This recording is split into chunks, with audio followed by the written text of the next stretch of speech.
สวัสดีค่ะทุกคน สวัสดีทุกผู้ทุกคน โอ้ยแดดช่องดาบเต้าปฏิตอนเช้าหากระตื่นมากก็นั่งแง่มึงเสียดยังบัดซักผ้าก่อนที่ซักผ้าสิว่ามันซักก่อนมาเอาขนมมาให้แม่ดูทอดแล้วก็เกิดน่ะสิมาว่าเรื่องคอมเมนต์นี่แหละ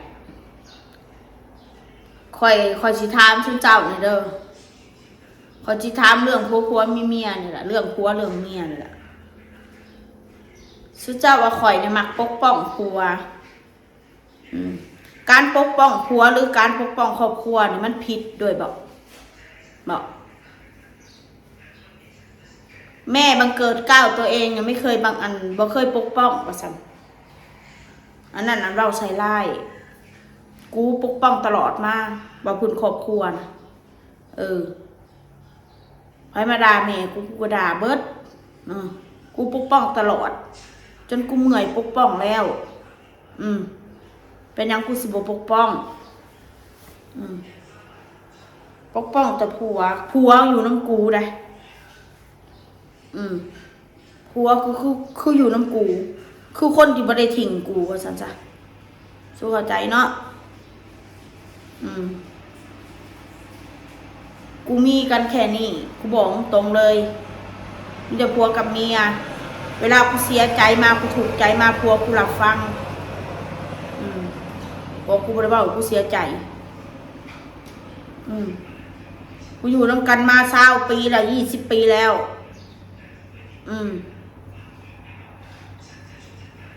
ลูกเขาก็เลี้ยงลูกนี่เลี้ยงใหญ่แล้วก็ใหญ่เขามีครอบครัวนะเฮาก็บ่มีสิทธิ์ก็คือเฮานี่แหละเขามีครอบครัวเขาก็ไปจะเฮาแบบนี้แหละเข้าใจนะมันบ่แม่นว่ายังกับปกป้องผัว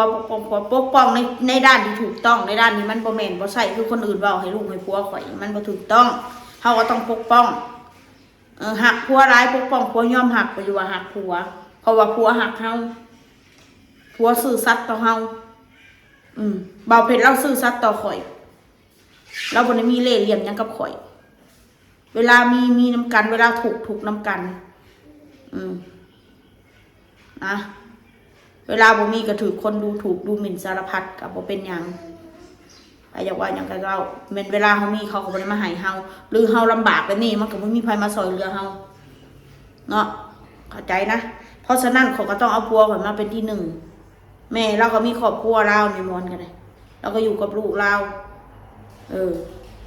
สุนเจ้าแทนข่อยไปปกป้องเราแบบใดครอบครัวข่อยอย่างแย่ของมูเขาบอกไว้ซะถือคนด่านะคะของมูเรื่องยังบ่เรื่องยังก็คุดมาด่ามาเว้าเบิดทุกเรื่องทุกอย่างข่อยบ่เว้าดอกแต่วันนั้นก็เว้าเชิญกูชินแล้วว่าซั่นจ้ะกูชินกับการพวกมึงปล่อยพวกมึงด่ากูบ่หลักมันก็ย้อนกับโตมึงเองสิ่งใดที่มึงเว้ามามันบ่เป็นความจริงก็ย้อนกับโตมึงเองแค่นั้นแหละนิสัยกูบ่ได้มักมาหาเว้าพื้นลูกพื้นผัวออกคลิปเฮ็ดได้ก็อยู่นำกันบ่วิดกันคือเก่าคนเฮาบ่คือกันเรื่องผัวเมียผิดกันทะเลาะกันบ่จำเป็นต้องออกมานั่งเว้าสั้นคู่ชีวิตกูบ่ยืนยาวดอกถึงสิบ่มีหยังก็ตามส่วนจะผัวขี้คร้านอันซั่นจังซี่ยอมรับอยู่ว่าขี้คร้านอีหลีบ่อยากเฮ็ดหยังดอกยอมรับแต่เราก็ไปทำความเดือดร้อนให้กับไผเราก็อยู่ของเราบ่ผิดเราก็มอๆแม่ๆคนเฮามันถนัดบ่คือกันการเฮ็ดงานเหตุการณ์บ่คือกันมันบ่ได้ง่ายอย่างที่คิดหางานเฮ็ดหาแนวอื่นเฮ็ดหานั่นเฮ็ดหานี่เฮ็ดเว้าได้คนเฮาแต่การที่จะไปหรือจะลงมือทำนี่มันลำบากมันบ่ได้ราบรื่นปานนั้นเฮามันบ่มีผู้ใดมาส่งเสริมเฮาปานนั้นเฮาอยู่แบบหัวเดียวกระเทียมรีบบ่ว่าอยู่ไทยบ่ว่าอยู่ลาวเฮาหัวเดียวกระเทียมรีบเข้าใจนะคือการกับเฮาไปฮีเล่นน้ำหมูน่ะไปกินปูกินปลาในปลาเขาเบิดน้องพอดีเบิดน้องมันก็เรื่องของเขาหาขายเนาะมันก็เบิดแล้วหาขายมื้อละ2 โลมื้อละ5 โลมื้อละ10 โลมันก็เบิดก็เรื่องของเขามันสิมาเบิดน้ำกูนี่มันก็เป็นไปบ่ได้ดอกอย่าเว้าซะคนอื่นไป ปลาหมดน้องพอดีหมดน้องกูไปนั่งกินกูก็ซื้อได้กูซื้อกินได้ปลากูเงินให้เขาได้ถึงมันจะไม่มากแต่มันก็เป็นน้ำใจกูไม่ได้ไปกินฟรีได้กูเงินให้เขาได้เดี๋ยวเขาโทรมาเดี๋ยวสิไปบุกเด้อฮะใส่เสื้อผ้าเด้อแต่งตัวนะเดี๋ยวไปเอาปลาไปดูเขาลงปลาอีกมันเบิดน้องพอดีว่าสั่นเบิดกับขายเขาหาขายเบิดกับเบิดเราเห็นอะไรหมู่พวกกันได้กินน้ำกันกับกินแต่ที่เขากินน้ำข่อยกินของเจ้ามันเป็นอันนั้นแต่เรื่องว่าโอ้ยปกป้องผัวปกป้องกับผัวกูยอมหลับเลยบ่แม่นเบ้าหรอกซาถูกเบาเผ็ดอีหาเนี่ยหาผู้ชายแบบนี้หาเนี่ยบ่กินเหล้าบ่สูบยาบ่ติดผู้หญิงบ่ติดเพื่อนอยู่แต่กับลูกอยู่แต่กับเมียซื้อซัดมีหยังให้ลูกให้เมียเห็นเบิดทุกอย่างทุกแนวเงินคำกำแก้วให้เมียเบิดกูบาทอยากได้คอจะละ100จะละ50เรื่องอื่นเรื่องเหตุการณ์ขี้ข้านแม่นอันนั้นก็เรื่องหนึ่งกันคนเรามันต้องแยกแยะความดีมันมีเยอะความไม่ดีเบาเผ็ดนะใครสิว่าอู้โทษทูลผัวดีผัวนั้นแม่นดีอะไรยอมรับดีอะไรบ่เว้าหยาบคายกับไผคนอื่นเว้าหยาบคายนำเรายังบ่เว้าหยาบคายนำไผผัวข่อยอันนี้นะถ้าสิว่าเราบ่ดีบ่หาเงินหาคำเราก็หาอยู่เด้ YouTube ก็ได้อยู่เด้เพียงแต่ว่าเรามันภาระเยอะมันก็ต้องอดไปก่อนช่วงนี้ค่ะเราจะมาใช้เงินชุรุ่ยชุร่ายมันเมื่อก่อนเรากับบ่มีพี่น้องเขาต้องเข้าใจว่าช่วงนี้เขาภาระหลายเขาก็ต้องแบ่งใช้หนี้ใช้สินด้วย แบ่งกินแบ่งใช้ด้วยไปหนามาหลังมันก็ต้องใช้เงินเพราะสมัยนี้ยืมเงินไปมันบ่ได้ดอกพี่น้องเอาตรงซะยามเขามีเขายืมเขาแต่เขาปากอยากได้10,000 20,000เขาก็โอนโลดยามเขาบ่มีเขาแค่1,000เดียวยังบ่ได้ยามเขาบ่มีนะเขาญาติเขาบ่มีปัญญาให้เขานะทั้งที่เขาหูเขาก็มีรายได้เขาก็บ่ให้เป็นจังได๋ซะคนเฮานะ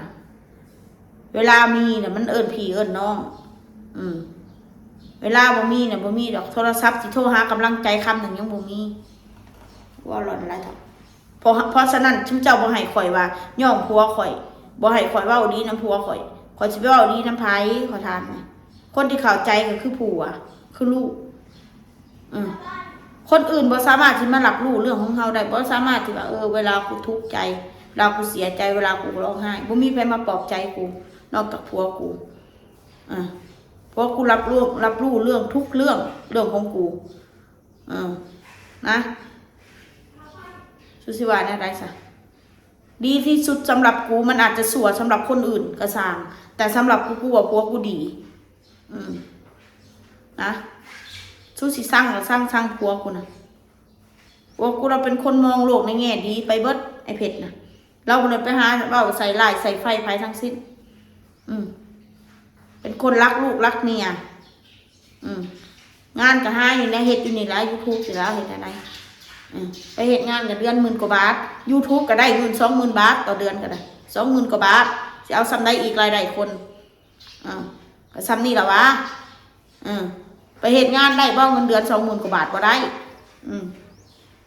ที่ว่านั่นได้ซะได้เฮ็ดอยู่นี่เด้ซะคำกับขี้ข้าน2คำกับขี้ข้านขี้ข้านเขาก็บ่ได้ขอมึงกินได้ล่ะถ้าเขาสิตอบแบบนี้นะว่าบ่ม่วนอีกบัดนี้คนเฮาเป็นผัวเป็นเมียกันมันต้องให้เกียรติซึ่งกันและกันบ่แม่นเวลาอยากให้เวลาอยากด่าเลยด่ากันบ่แม่นบ่จำเป็นให้ไผได้ฮู้ดอกแล้วก็อยู่นํกันคือเก่าท่านครอบครัวของมันบ่ยืนยาวดอกพี่น้องเอ้ยข่อยเมื่อยทุกข์แล้วข่อยกับผัวข่อยความสบายข่อยก็เจอมาแล้วความทุกข์ข่อยก็เจอมาแล้วพอเจอความทุกข์มาข่อยก็พอเห็นแล้วข่อยก็พอฮู้แล้วผู้ใดดีน้ำข่อยหรือบ่ดีน้ำข่อยก็ดีใจนะอีจ๊อกมันมาหลินน้ำข่อยน้ำมูข่อยนะมันแบบมันบ่ได้มียังให้ข่อยดอกมันกับให้กำลังใจส่วนไปเล่นมองหันมองนี่อยากให้คลายเครียดไม่ยังมันมาแล้วมันมาหลับข่อยแล้วนี่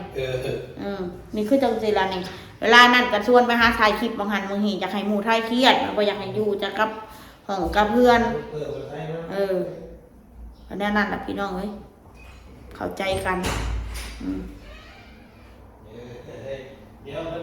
โอเคสำนี้แหละเด้อพี่น้องเด้อห้ามน้ำก่อนขอบคุณทุกเม่นทุกไลค์ทุกกำลังใจสวัสดีค่ะ